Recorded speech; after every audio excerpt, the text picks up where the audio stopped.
کہہ لیجئے کہ علامہ اقبال نے کہا تھا ایک ہو جائیں تو بن سکتے ہیں خورشید مبین، ایک ہو جائیں تو بن سکتے ہیں خورشید مبین، ورنہ ان بکھرے ہوئے تاروں سے کیا بات بنے۔ اپنے ماحول کو کنٹرول کرنے کی کوشش کریں۔ میں وہ تقریر حضرت شیر بیش اسلام کی طرح نہیں کر سکتا، مگر بزرگوں کی جوتیاں سیدھی کرنے والا الحمدللہ علماء حق کے گروہ میں نے ان کا جوٹا کھایا ہے، اس لیے سچ بات اس طرح کہنے کا عادی ہوں کہ لوگوں تک پہنچ جاتی ہے بات اور دل میں اتر جاتی ہے بات۔ کوشش کروں گا انشاءاللہ تعالی کہ آپ سے سچی بات کروں، اچھی بات کروں، اور آپ باہوش ہو کر کے سماعت کریں۔ عرض کروں میں کہ جہنا ڈی میرے بزرگوں کے بیاض میں بھی ہے، یعنی جہنا ڈی کا نام میرے پردادا حضرت مولانا سرکار سید میر افضل حسین فریدی رحمت اللہ علیہ کی ڈائری میں بھی یہاں کا نام ہے۔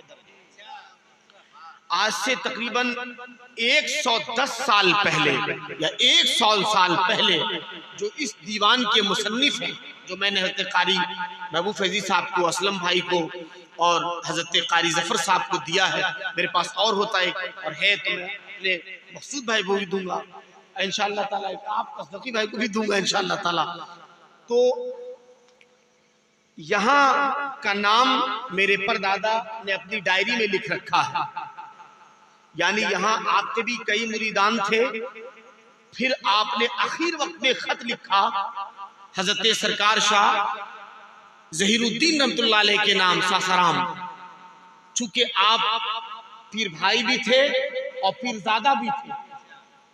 شاہ ظہیر الدین رحمت اللہ علیہ شاہ فرید الدین فرید ثانی رحمت اللہ علیہ کے بیٹا تھے، تو اس طرح شاہ فرید الدین فرید ثانی سے میرے پردادا مرید بھی تھے، خلیفہ بھی تھے، شاہ ظہیر صاحب بیٹا تھے شاہ فرید ثانی رحمت اللہ علیہ کے۔ اس طرح آپ نے اپنے پیر بھائی کو بھی خط لکھا اور اپنے پیرزادہ کو بھی لکھا کہ میں علیل ہوں، بیمار ہوں، ہو سکتا ہے کہ یہ خط ملنے کے وقت جب یہ خط آپ کو مل رہا ہوگا میں اس دنیا میں نہیں ہوں گا، اس لیے جہنا ڈی، برکٹھا، جے نگر، ان علاقوں میں آپ جائیں اور ہمارے مریدوں کو طریقت کی تعلیم دیں۔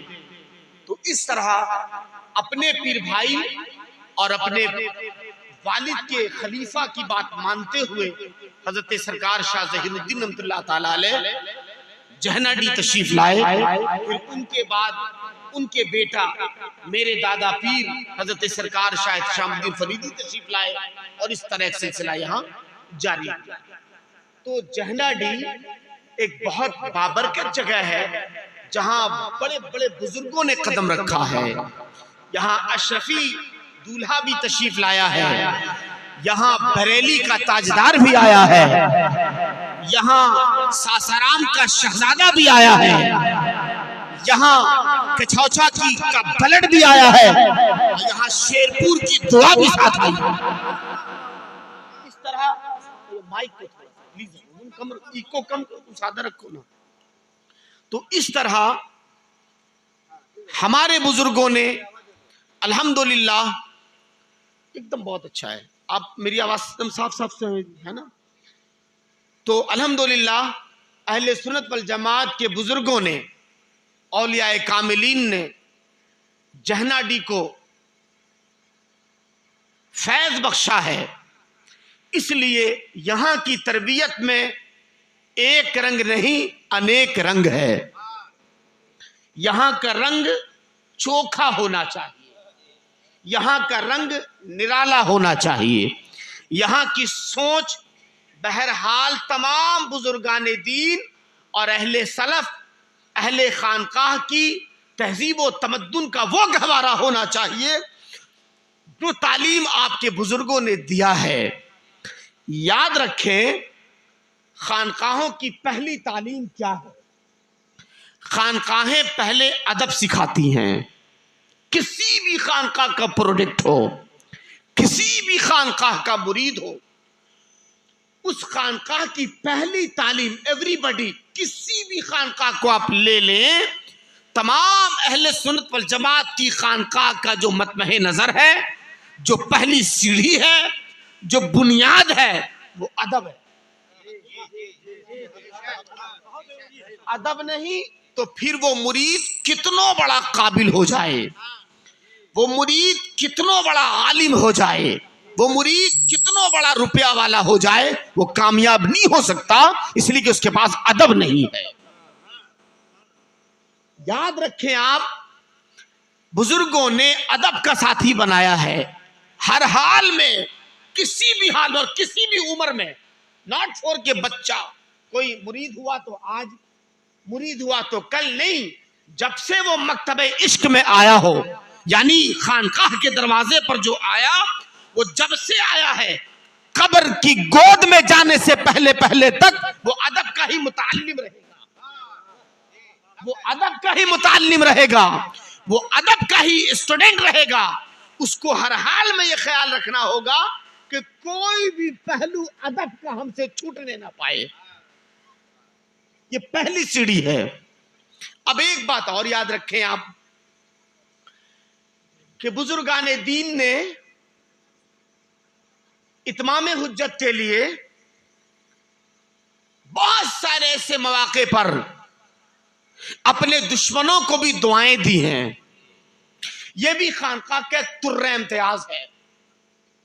خانقاہیں کسی سے بدلہ نہیں لیتی، وہ خانقاہ اشرفیہ ہو، خانقاہ رضویہ ہو، خانقاہ فریدیہ ہو، خانقاہ تیفوریہ ہو، ستاریہ ہو، اویسیہ ہو، وارثیہ ہو، کسی نوریہ ہو، برکاتیہ ہو، کسی بھی سلاسل کو آپ لے لیں، کوئی بھی خانقاہ بدلے کی بھاونا نہیں رکھتی.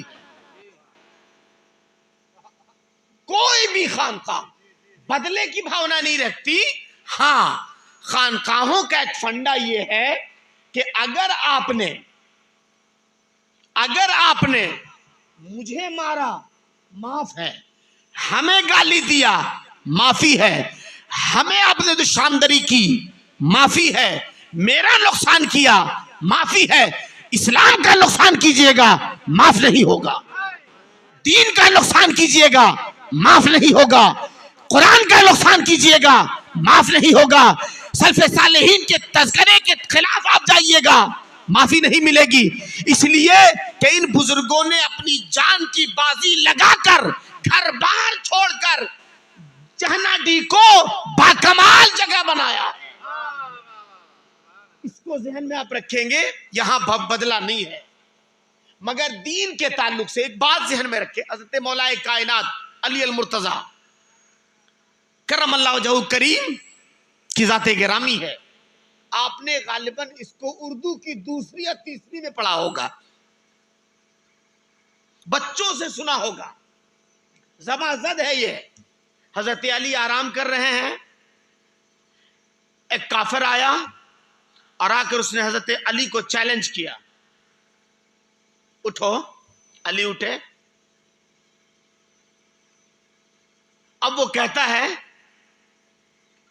آپ کی طاقت ہے مجھ سے لڑنے کی، کھڑے ہو جائیں آپ، لڑیں مجھ سے. حضرت علی ریڈی ہو گئے. حضرت علی المرتضی نے ایک پٹکا مارا اور اس کے سینے پر چڑھ گئے، اور ابھی تلوار نکالی تھی کہ دشمن نے حضرت علی کے چہرے پر تھوک دیا. حضرت علی کے چہرے پر تھوکا ہے، جس چہرے کے تعلق سے نبی نے فرمایا تھا نظر تو علی عبادہ، نظر تو علی عبادہ، علی کو دیکھنا عبادت ہے. جس کے تعلق سے نبی نے فرمایا تھا علی علی علی انتا بے منزلۃ الکعبہ، اے علی آپ کا مقام مثل کعبہ کے ہے. اس چہرے پر دشمن نے تھوک دیا. ہم سے کسی سے، آپ سے کسی کا گتھم گتھی ہو اور کوئی آدمی تھوک دے تو جو آپ ایک پھینٹ مارنے والے تھے اس کو 4 پھینٹ ماریے گا کہ ایک تو جھگڑا اس پر سے تھوک دیا، مگر جیسے ہی دشمن نے حضرت علی کے چہرے پر تھوکا علی اتر گئے اور جانے لگے. تو اب پھر وہ روک کر کے کہتا ہے علی جھگڑا سماپت، لڑائی نہیں ہوگی کیا؟ چھوڑ دیا آپ نے، ماریے گا نہیں مجھے، لڑیے گا نہیں مجھ سے؟ تو علی فرماتے نہیں، پھر کبھی. پھر کبھی کیوں؟ میں نے تو آپ کے چہرے پر تھوکا ہے. تو علی کہتے اسی لیے تو چھوڑا ہے، اسی لیے تو چھوڑ دیا ہے. کہ تھوکنے پر چھوڑنے کا معاملہ سمجھ میں بات نہیں آتی. حضور معاملہ کیا ہے؟ علی فرماتے ہیں تو اسلام کے خلاف جائے گا یا جا رہا تھا؟ تو علی تیرے سامنے کھڑا تھا اور وہ بھی حیدر کرار کی تلوار تیرے سامنے کھڑی تھی، مگر جب میں نے تجھے پٹک دیا اور تو نے میرے چہرے پر تھوکا تو اب یہ معاملہ ڈائریکٹ علی کی ذات سے ہے.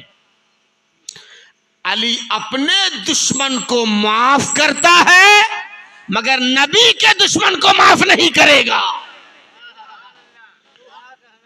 علی اپنے دشمن کو معاف کر دیتا ہے مگر نبی کے دشمن کو معاف نہیں کرے گا.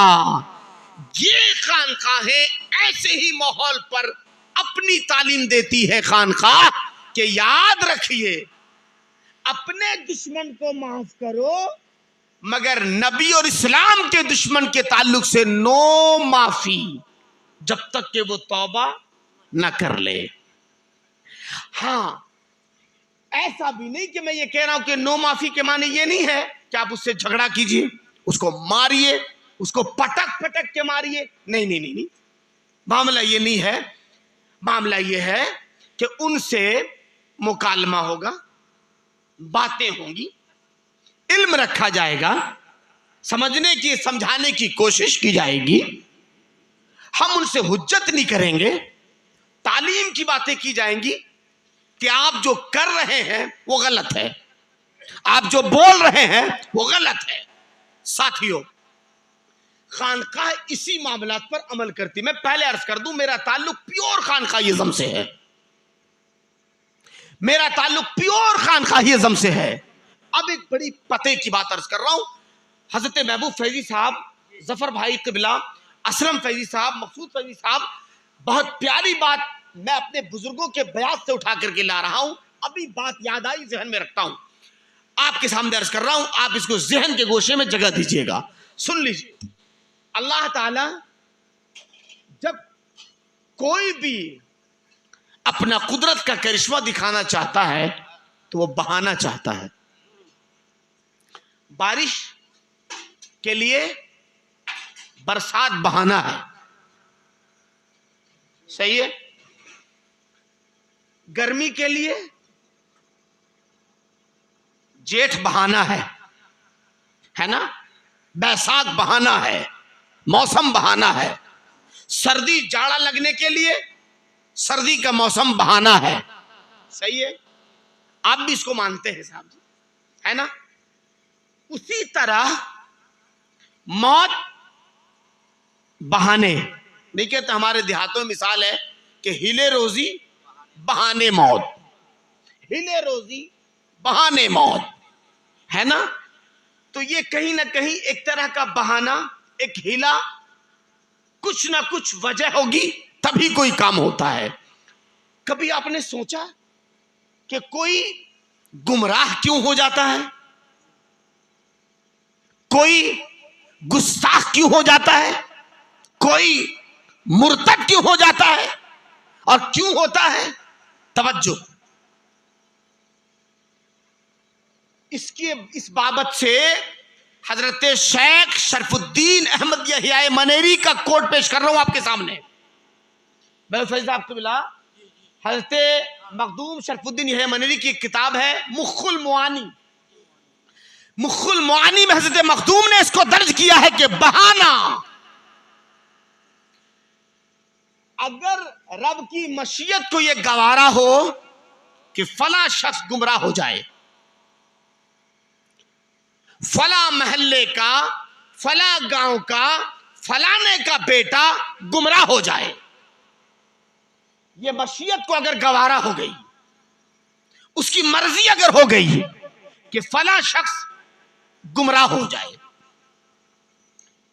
پیدا ہوا دین کے گھر میں، پیدا ہوا اسلام والے کے گھر میں، جی رہا ہے قرآن والے کے گھر میں، جی رہا ہے علی والے کے گھر میں، جی رہا ہے حسین کے غلام کے گھر میں، مگر اتنا ہونے کے باوجود بھی اگر اس کی مرضی، رب کی مرضی، رب کی مشیت کو اگر یہ گوارا ہو کہ فلاں شخص ابن فلاں گمراہ ہو جائے، تو اس کا بہانہ کیا ہوتا ہے معلوم ہے آپ کو؟ اس کا بہانہ کیا ہوتا؟ بہت پتے کی بات عرض کر رہا ہوں، اس کو گانٹھ بنا لیجئے گا،